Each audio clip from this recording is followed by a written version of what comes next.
Hello everyone, I'm Pastor Tamaka, Apostolic Believers of Christ International, Institute of Salmian. The program like is share, subscribe, and post notification bell for update every day the new videos. Thank you so much. God bless us all. Magandang umaga po sa lahat sa ating mga viewers, listeners. Ito po sa ating Facebook, YouTube channel. May kapayapaan at habag biyan ng Diyos ay sumasa atin lahat sa pamamagitan ng ating Panginoon Kristo. Ito piling ko, Jack Jesus, Pastor Tamaka, Apostolic Believers of Christ International.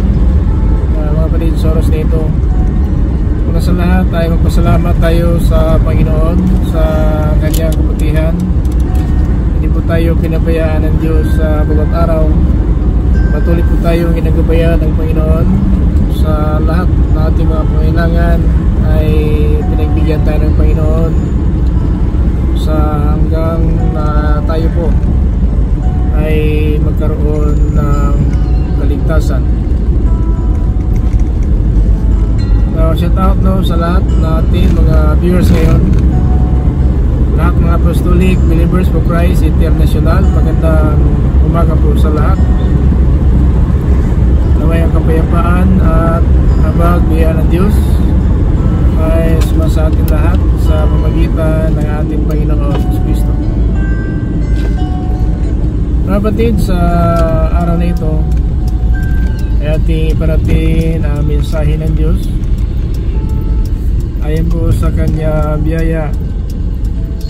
Patuloy po tayo na binigyan ng Panginoon ng pagkataon na mapakinggan natin ang kanyang mga salita upang na hindi po tayo maparusahan sa araw ng pagparito ng ating Panginoon, ay malaya po tayo na makapasok sa kanyang kaharian. Na marami ang nagdiriwang kahapon ng sinasabi nila Semana Santa kung Holy Friday, sa gitna no, na may mga balita pangyayari na ininasahan na akto pa ng tinatawag nila na Semana Santa. Maraming namatay po na nasagasaan ng sasakyan dahil po sa ginawa nilang prosesyon na kanilang pong iniikot, no, ang larawan na ito po walang hininga, walang pangamoy, kung hindi makarinig, hindi makalakad, at hindi makahawak, at hindi makita. Yun po ang tinatawag ng Diyos-Diyosan na hindi po pinaniniwalaan na ibang tagapagturo na Diyos-Diyosan ang kanilang sinasamba o hinahangaan. So galit ng Diyos mga kapatid, mayroon talagang mga babala ng Panginoon na para madilat na po ang mata ng mga tao na hindi po nakakaalam ng totoo na sa Biblia pinagbawal talaga ang paggawa ng mga larawan kung rebulto. Ayon po sa Exodus chapter 20 verse 3 up to 4 na ipinagbawal talaga ng Panginoon ang paggawa ng kahit anong mga larawan sa taas ng langit, sa ibabaw ng lupa, ilalim ng tubig, kung saan man, ano bang mga image mga kapatid na para po sambahin lang ng tao, hangaan ng tao. So bawal talaga yan mga kapatid sa Biblia. Now, sa ating panahon ngayon, marami pong mga tao na kahit na po pinangaralan na po ng Panginoon, so ginagamit natin ng Panginoon para maparating po sa atin ang kanyang mga salita para hindi po tayo maparusahan, sapagkat maraming umaasa talaga ng karunungan at akala nila tagapagturo. Pero mga kapatid, mag-ingat po tayo sapagkat mahirap na itong ating inasahan na kaligtasan, kapahamakan pala ating kantungan. So ayaw ng Panginoon na ganoon na lamang ang ating pag-asa na ayaw pala kapahamakan. Now, ang Diyos sa mga kapatid, ito po hindi makahawak. May kamay hindi makahawak, may mata hindi makita, at saka may ilong hindi makapangamoy, may bibig hindi makapagsalita, at may paa hindi makalakad. Yun po ang Diyos-Diyosan na tinutukoy ng Biblia. Now, sa iba ngayon, may depensa talaga sila na hindi daw yun ang tinutukoy ng Diyos-Diyosan, yung si Maria, ang larawan daw ng Panginoon, at pa mga apostolis, tulad ni San Pablo, San Pedro, San Juan. So marami po silang, sabihin natin, pasikot-sikot na malayo naman sa katotohanan, at totoo talaga na dinipinsa po nila kanilang karunungan na kahit mali. So kaya ang galit ng Diyos natili hanggang ngayon. Kahit na po sa panahon po ng mga Israelita, ay talagang marami pong nabuwal, maraming namatay po sa araw-araw dahil po sa katigasan ng kanilang puso at isipan. Kaya ang sabi ng Biblia, na alisin natin sa ating puso ang Diyos-Diyosan. So mga kapatid, napakahirap po kung hanggang saan tayo pupunta, alipin pa rin tayo ng tradisyon ay tuntunin na ang Diyos-Diyosan tinutukoy ng Panginoon, hindi sila maniwala. So ang Diyos po nagsalita na ang Diyos-Diyosan nila may paa, hindi makalakad, may kamay, hindi makatanan, at may bibig, hindi makapagsalita, at may talinga, hindi makarinig, at may mata, hindi makita. So yun po ang Diyos-Diyosan. Ngayon, yung kanilang hinihipo, dinuhuran, ang sabi nila, yun po daw ang larawan ng Panginoon Kristo. So kung napakasinungaling po, ganun pa lang, ganun naman na kanilang paniniwala, sinungaling po kasi hindi po talaga yung mukha ng Panginoon, no? Hindi ang mukha ng Panginoon Kristo na ipinako sa cross. Yun po ay isang artista na gumagawa po ng, sabihin natin, ito po ang history na ginagaya niya sa Biblia, at saka yun po ay hinihipo ng mga tao ngayon, at saka inuhuran. So yan po ang galit ng Diyos talaga, tulad ng panahon ng mga Israelita na si Baal Peor, talagang sinamba ng mga Israelita at nabuwal po sila sa bundok ng Sinai dahil po sa katigasan ng puso at isipan ng mga Israel.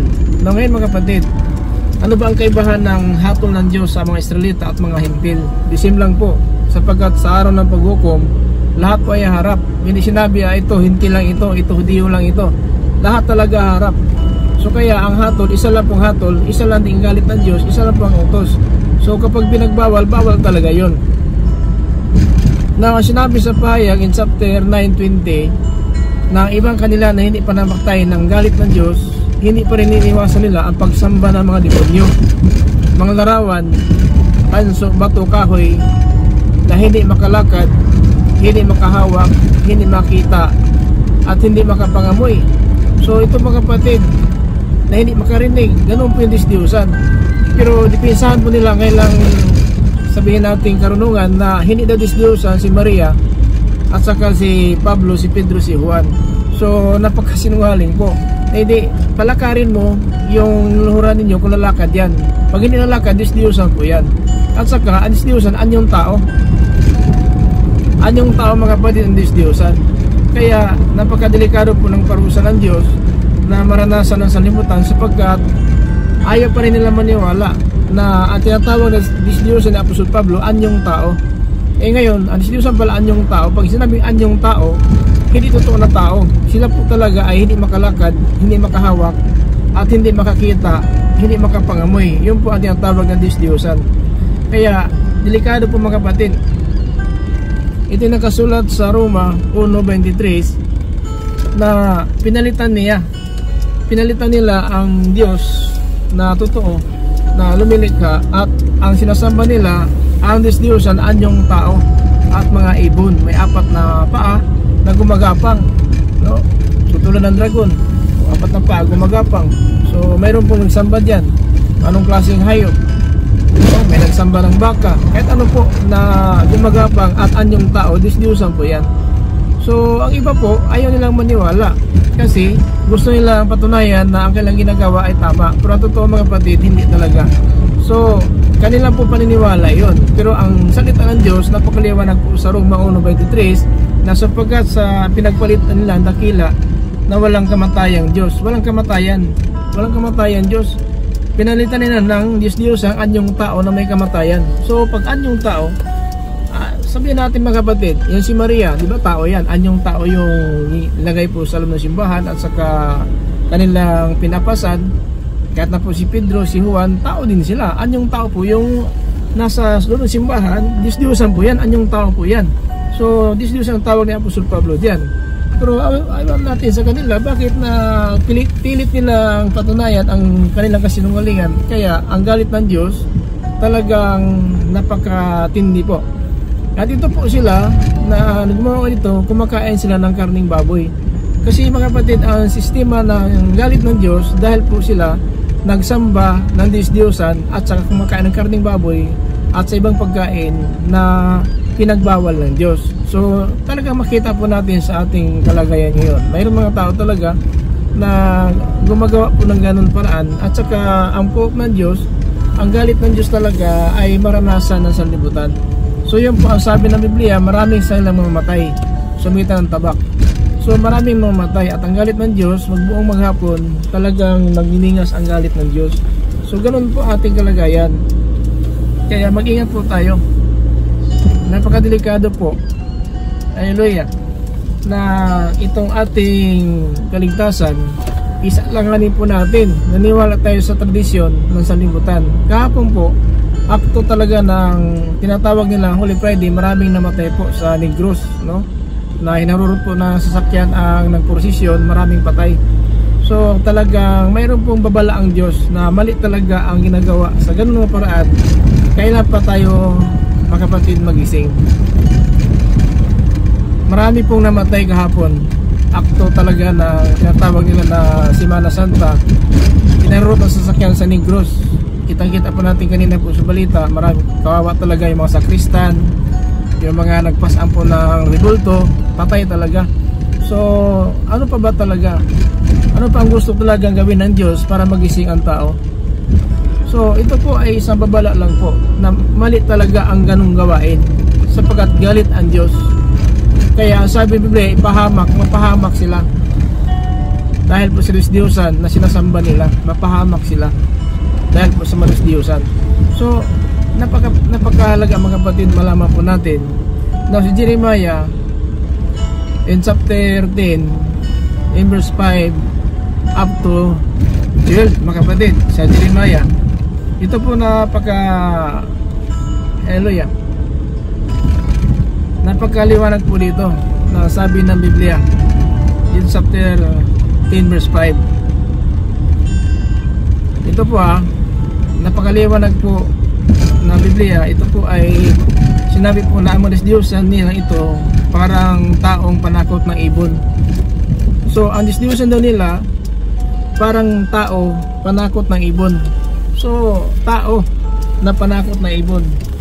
So yun po ang Diyos-Diyosan tinawag ng Panginoon, parang tao. Ngayon yung pinapasaan nila na larawan daw ni Maria, ni Pedro, ni Juan, ni Pablo, ano po yan, galing po sa larawan tao yun, di ba? Na parang panakot na ibon. Dati po kami po ay magsasaka, may palayan po kami. Kapag dumagsa talaga yung ibon, mga ibon na maya, kailangan may panakot yung niyog na walang laman. Yung niyog po na ginawa naming ulo, lagyan ng damit at saka lagyan ng sa gitna po ng palayan. Kaya yung ibon natakot talaga, hindi po dumapo. So ganun po ang sinabi ni Propeta Jeremias, na ang Diyos-Diyosan nila parang tao na panakot na ibon. So pag ganun po, ibig sabihin hindi gagalaw talaga yan. Kaya nga sinasabi, may mata hindi makita, may bibig hindi makapagsalita, at saka may kamay hindi makatanan, at saka may paa hindi makalakad. Yun po ang Diyos-Diyosan. Pero pilit nilang pinasinungalingan ang mga pinapayag ng mga propeta, mga batid. Pilit na pinasinungalingan. Basahin natin na ang Diyos-Diyosan ito ay parang panakot ng ibon sa bukid at hindi makapagsalita. O diba? Kailangan pa itong buhatin dahil hindi sila makalakad. Huwag kayong matakot sa mga Diyos-Diyosang ito dahil hindi sila makagawa ng masama at mabuti. Hindi rin sila makagawa ng mabuti. Number 6. Ang Panginoon, wala po kayo. O Panginoon, wala po kayong katulad. Magkapangyarihan kayo at dakila ang pangalan. Verse 7. Sino po ang hindi matatakot sa iyo, o hari ng mga bansa? Karapat-dapat lang igalang kayo. Wala po kayong katulad sa lahat ng patalino mula pa sa iba't ibang bansa at sa lahat ng hari. Verse 8. Silang lahat na matigas ang ulo at mga hangal. Wala pong kabuluhan ang mga turo tungkol sa Diyos-Diyosan nila na walang nagawa ng kahoy. So walang kabuluhan talaga. Kaya kahapon masakit talaga sa balita na maraming namatay po doon sa Negros na hinarurot po ng sasakyan habang nagprosesyon po sila. Ngayon, ipahamak ba sila ng Diyos kung talagang isang ayunan ng Diyos ang ginawa nila? At dahil po na hindi talaga sa ng Diyos, napahamak talaga sila sapagkat mapahamak kayo dahil po sa Diyos-Diyosan. Na verse 9, nagpapagawa po sila ng mga panday at mga palatiro at ng mga Diyos-Diyosan na wala binalutan ng pilak mula sa Tarsis at ginto mula sa Upas. Pagkatapos binihisan po nila ng mga ito ng damit na asol, kulay ube, na tinahi ng bihasang mananahi. Ito po Diyos-Diyosan. Verse 10, pero ang Panginoon na tunay na Diyos, siya ang buhay na Diyos at walang hanggang hari. Kapag nagalit siya, naiyanig ang daigdig at walang bansang makatatagal sa tindi ng kanyang galit. So ito po mga kapatid, sa verse 11, sabihin ninyo sa mga sumasamba ng ibang mga Diyos, ang inyong mga Diyos ay hindi lumikha ng langit at lupa ay mawala sa mundo. Verse 12, pero ang Diyos na lumikha ng langit at lupa na mamagitan ng makapangyarihan at karunungan niya. Sa verse 13, sa utos niya lumalabas ang mga ulap at kidlat sa kalangitan at bumubuhos ang malakas na ulan. Pinalabas din niya ang hangin mula sa pinanggalingan nito. Sa verse 14, mga hangal at mangmang ang sumasamba ng mga Diyos-Diyosan. Mapahiya sila sa mga ribultong gumawa ng Diyos-Diyosan nila dahil hindi naman itutuong Diyos ang mga ito at wala itong buhay. So, ngayon mga kapatid, na nangyari kahapon sa Negros na maraming patay habang nagpasampo sila ng sabihin natin ribulto. Ribulto kasi yung hindi makagalaw, ribulto yan. So kahit ano pang bagay na gawin ng tao, kaya nga pinagbawal ng Panginoon ang paggawa po ng mga larawan sa langit, sa lupa, ilalim ng tubig, ilalim ng lupa. Pinagbawal talaga yan sa Exodus chapter 20 verse 3 up to 17. Yan po ang 10 utos. Nakapasok po sa una at pangalawang utos po yan na ipinagbawal ang may ibang Diyos po tayong sambahin, kundi ang Diyos lang po nasa langit ang dapat sambahin natin. Ngayon na ang Diyos nasa langit, kaya wala talagang larawan na dapat ipagawa sa langit, sa lupa, ilalim ng lupa o sa tubig man. So kaya lang ngayon mga kapatid, ito talaga ay na talaga natin masakit man sa mga balita. Na kung tingnan natin kanina po ang balita na maraming patay talaga, na iba po sa daan talagang mandusi talaga ang mga patay kahapon po. So actual po na Semana Santa sinasabi nila ay mayroong mga pangyayari inaasahan at masakit talaga sa mga pamilya. Umiyak po sila at nanglulumo talaga sila ng mga pangyayari. So dapat ba mangyari yun? Kung naniwala lang tayo na bawal yun, di ba hindi? Paano mangyari yun? Walang masagasaan ng sasakyan na yun, wala pong madamay na mga buhay. Kung naniwala lang sila na yung ginagawa na yun ay salungat po sa kalooban ng Diyos. Pero dahil po matigas ang ulo, napahamak talaga sila sa katigasan ng ulo po nila. So ayaw ng Diyos talaga sana mapahamak ang tao. Pero dahil po na ang mga tao talaga matigas ang ulo, ayaw talaga nilang maniwala na yung hindi makahawak, na may kamay, may paa hindi makalakad, may mata hindi makakita, may bibig hindi makapagsalita, may ilong hindi makapangamoy at may tainga hindi makarinig, yung pong tinatawag Diyos-Diyosan. Pero ayaw lang kasi nila maniwala, kaya mayroon pong isa lang babala ng Panginoon. Magising na po tayo. Huwag na tayong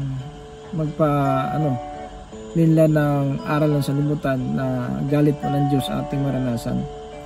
Dahil po sa galit ng Diyos, maraming mamatay. Sabi ng Biblia, dahil sa Diyos-Diyosan na kanilang sinasamba, marami po ang mamatay.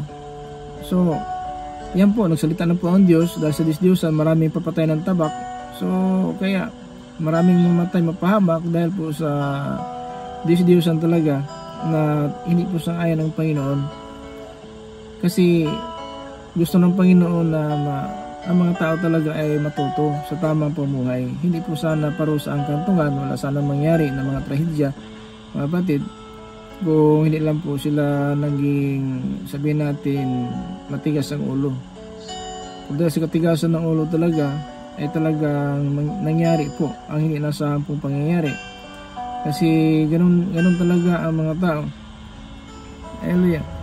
As sinabi 65 verse 3 up to 4 dito po sa Isaias, ginagalit nila ako, ipinapakita nila sa akin ang patuloy nilang pagsamba ng kanilang Diyos-Diyosan sa pamamagitan ng paghandog sa halamanan at pagsusunog ng insinso sa bubong at sa kanilang mga bahay.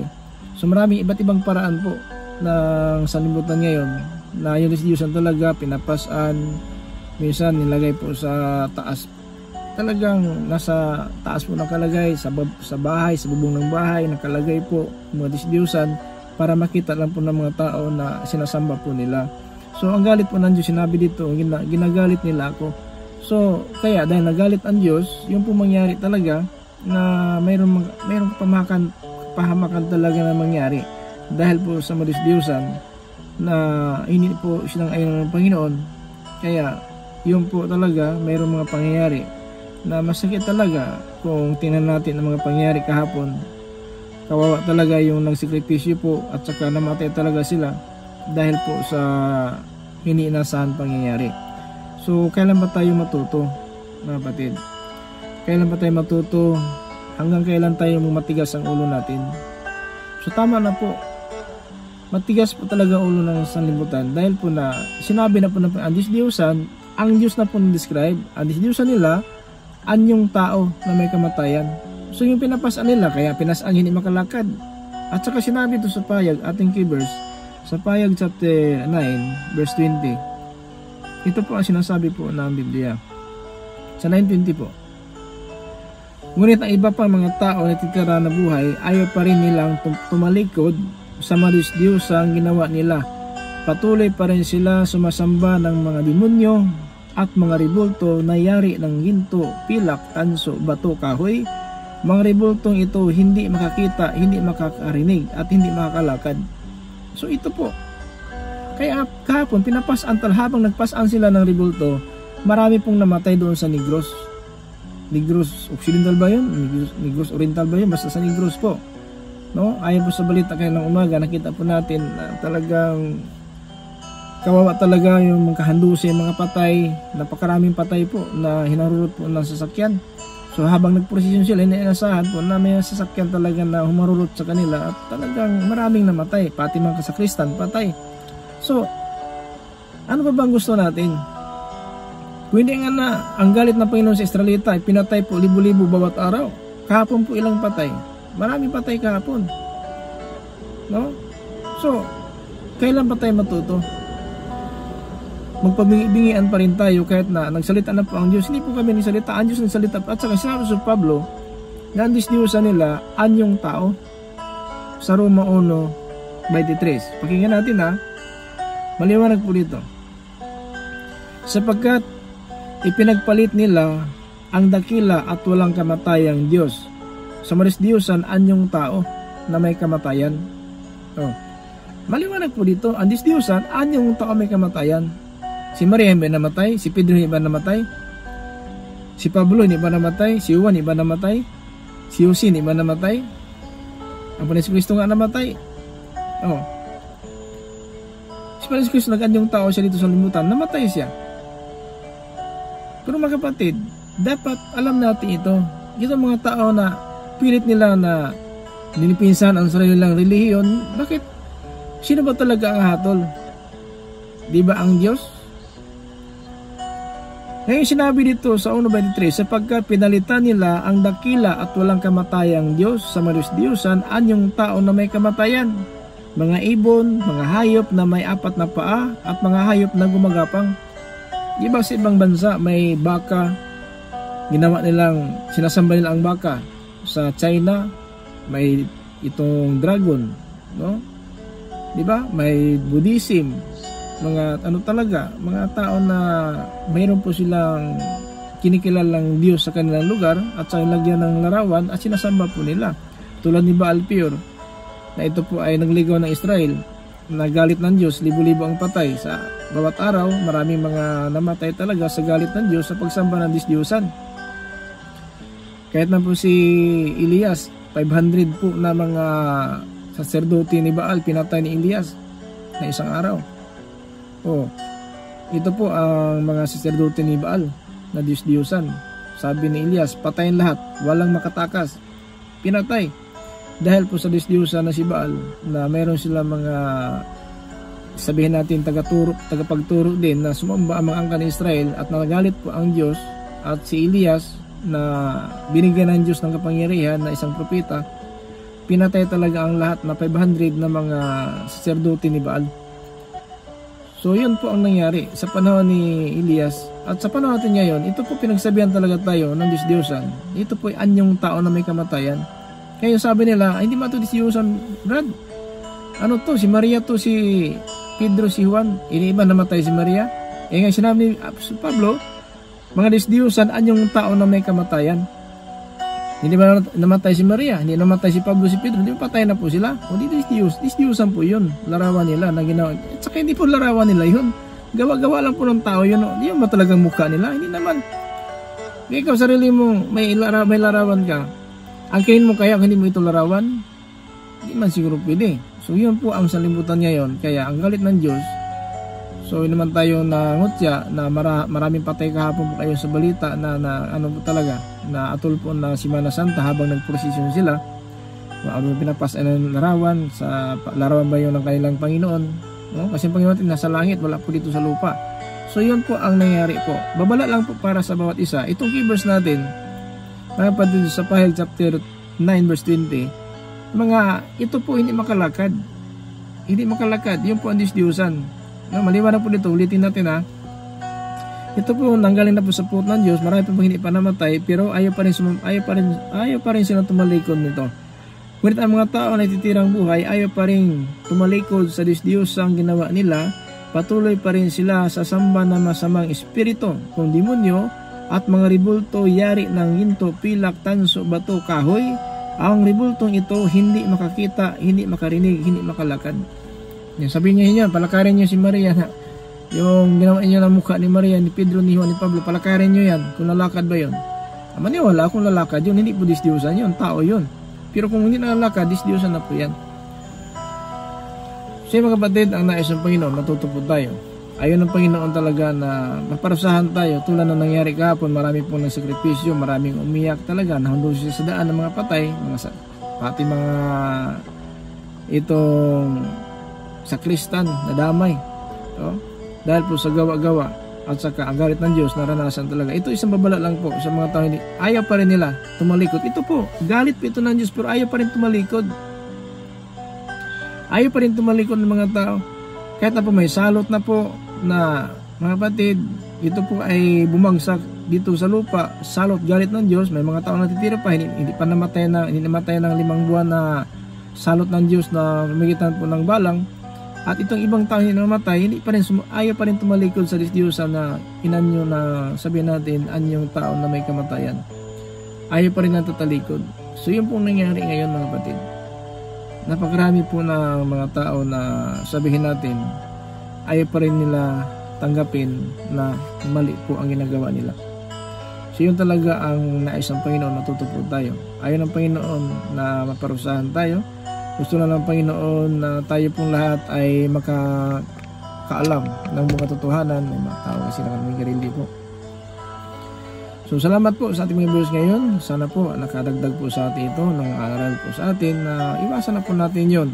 Mahirap ng mga kapatid po na yung nangyari po sa Negros kahapon na akto talaga ng Semana Santa, nangyari po yon. At saka yung pa ang ginagawa nila, nagpasan sila ng ribulto larawan na talagang galit ang Diyos sa mga tao na gumagawa noon. So may puot po ang Diyos talaga sa mga tao matigas ang ulo. So kaya nga hindi mawasan talaga sa mga araw na ito na may mga tao talaga na mananagot, no? Mananagot po sa gawain po na gawa-gawa lamang at dahil po diyan galit po ang Diyos, no? Kaya tradisyon, doktrina alituntunin ng sanlibutan. So ulitin ko po, iwasan na po natin ang mga disdiyosan, na anyong tao na may kamatayan, disdiyosan po yan. Kahit anong sabihin nila, si Maria ito, si Pedro ito, si Juan, si Pablo ito, disdiyosan pa rin yun. Kahit sabihin ito lang ni Kristo, huwag kayo maniwala, disdiyosan pa rin yun. Kung hindi ka maniwala, ang galit ng Diyos po at talagang maranasan natin dito sa limutan. So naway pagpalain tayo ng Panginoon sa lahat po ng mga viewers natin dito po sa Facebook, sa YouTube channel. Naway kapayapaan habang biyaya ng Diyos sa atin lahat. Sumagitan po ng ating Panginoon Kristo. Ito po yung lingkod kay Kristo Jesus, Pastor Tumac Apostolic, Believers of Christ International, sa isa't isa, the grace of Jesus Christ be with us. Amen. Bye-bye.